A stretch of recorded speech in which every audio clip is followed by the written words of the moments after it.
Para kay Edo's mother and Apo, Viancy. meron po. Thank you so much. Stall for Viancy. Yan, ganyan. Nandakas sa boses ni Viancy. Wala, dinamay na po si Viancy at Joy. Wala po, may magagalit.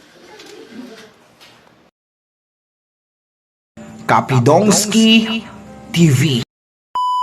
Grabe, supporters ni Erica supalpal sa supporters ni Viancy, sa ilong palang wala raw ni Erica walang binatbat si Viancy, grabe hindi pa rin makamove on sila halatang halata na inggit sila kay Viancy. Yan ay sama-sama nating tutukan mamaya mga kalingap. At kung nagustuhan nyo po ang ganitong klaseng reaction video, paki-like at subscribe naman po para lagi kayong updated sa susunod kong mga uploads.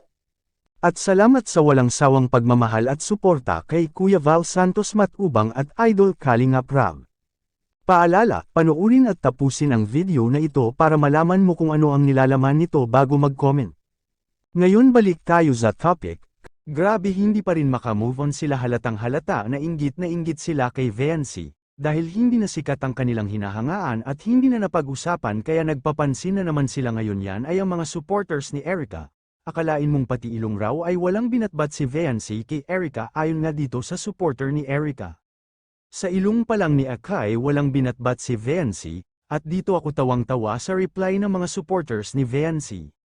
At least si Viancy sariwa at virgin si Erica di na at ni palambi-lambi na hahaha.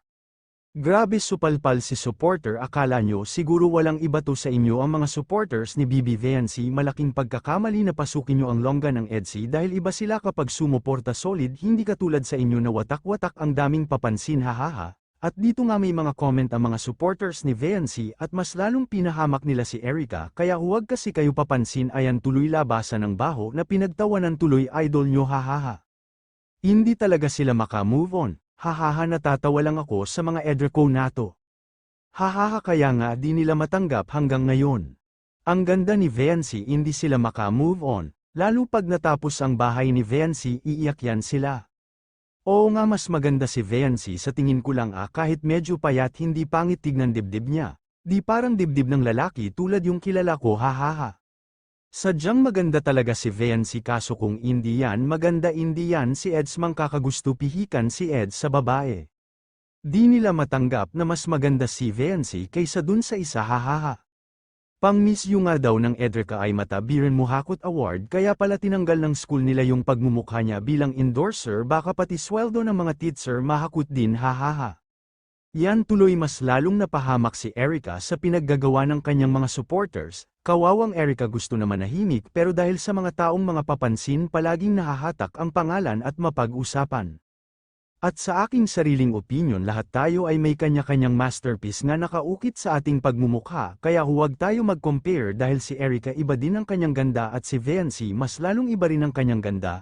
Ito sigurong mga batang ito nung nagsabog ng ganda ang Panginoon siguro gising sila dahil nasalo nila lahat ang ganda hahaha, sana all maganda.